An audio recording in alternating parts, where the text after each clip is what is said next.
Hi everyone, welcome to the channel. I'm Delle. I'm happy that you're here with me today. We're going to get into some channel messages. I'm just going to jump right in. All information about me that you need to know is in the description box, as well as how to book a personal reading or a service if you're interested in that. That's all there. It's only done through my website.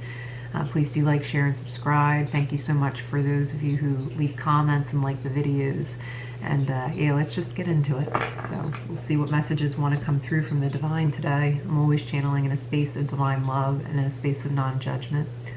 That's the frequency I like to operate in all of my work, and yeah, setting the parameters for that now. If you haven't already, please do check out how to make the most of my YouTube videos. It is a video that's available on the channel, and I can link that below as well. There's an uncertainty coming through the solar plexus chakra is the first message that's coming through. With this, it's almost like this awareness that something has become very real and what to do with that information. I have full body chills as this is coming in, and the way that I'm feeling it in the solar plexus is like a manageable fire, and it's specifically coming through that way, a manageable fire.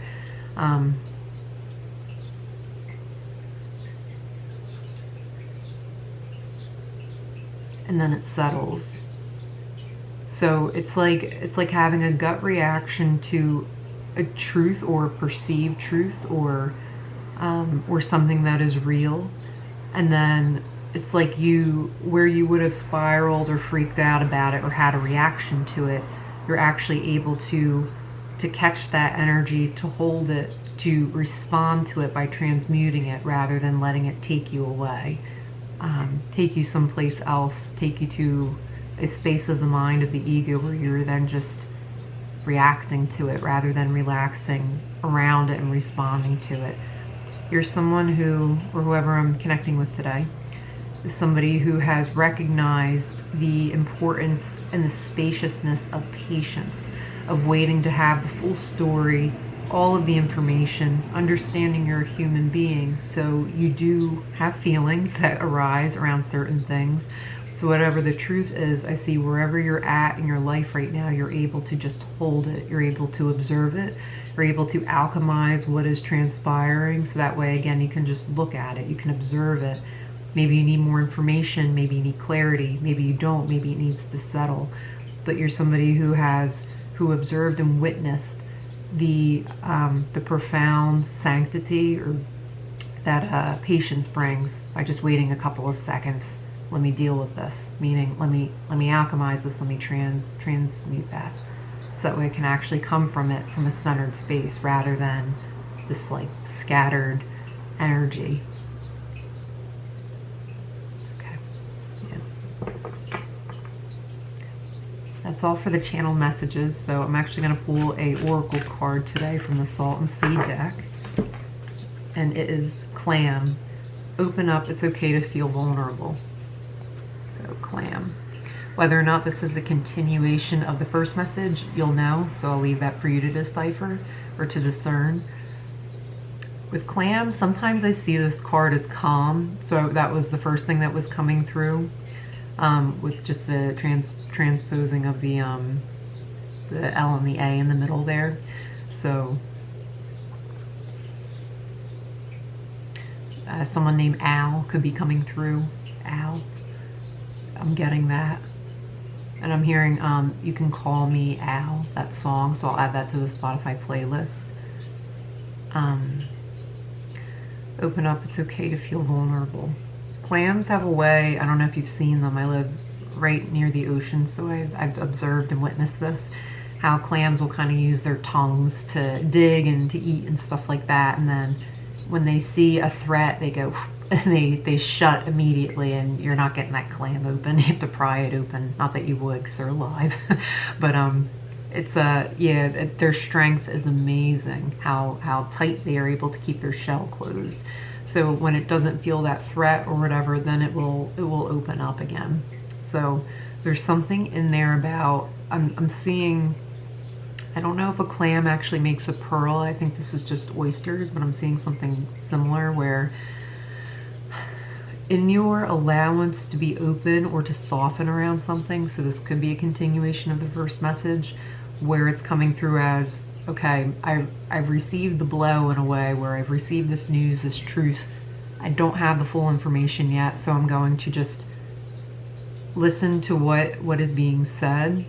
I'm going to calm it, notice that, this is how it's coming through in the body, and then I'm going to allow it to alchemize and transmute so I can actually respond from it from a centered place, from my true self rather than the ego, who's going to create a story around it, something that happened to me, this is happening to me, but rather you're able to observe and witness it, okay, what's actually going on here, what do I need to do?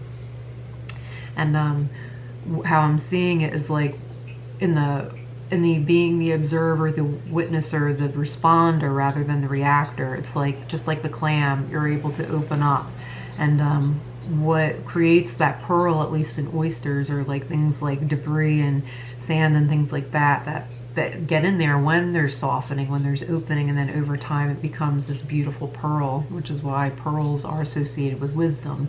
And you hear that pearls of wisdom sang. So I get that whatever you're going through right now too, it's like you're the softening around it and the remaining the observer, the witness around what's going on, just observing what's happening. If you're familiar with the spiritual teacher Muji, he has a very interesting way of looking at it. He goes, be the screen. So if you've ever stood in front of a projection machine, literally the projection machine projects an image onto a screen. But in school we had these, so I've actually gotten to do this. I know what he's talking about. Or if you stand in front of a projector where there's a movie playing and you're standing there, it's like the movie's playing on you because you're now the screen. And the way he's saying that, it's like life is kind of like that. Can you allow yourself to be the screen? Can you remain the observer? And the first time I heard this, I actually could feel this shift happening where it's like, whoa, it's very subtle. So maybe you want to play around with that and see if it resonates for you. But yeah, there's something about just with the, it's okay to feel vulnerable. Might feel vulnerable to begin this process if you haven't already, just remaining the observer. But as you're going through this, you're learning and understanding there's so much wisdom, so much more wisdom can be had by being the observer in real time and present time, rather than go through the mistakes or go through this reaction sequence that you know and you've done over and over again, and then learn your mistake, learn from the mistake later on. It's like, instead of making the mistake, you're actually coming to the present and alchemizing it as it's happening. So you're gaining the wisdom again in real time rather than later on in hindsight, retroactively. So I do hope that helped. That's all the messages for today. Thank you so much for watching, for subscribing and liking. And until next time, stay well and take care. Bye.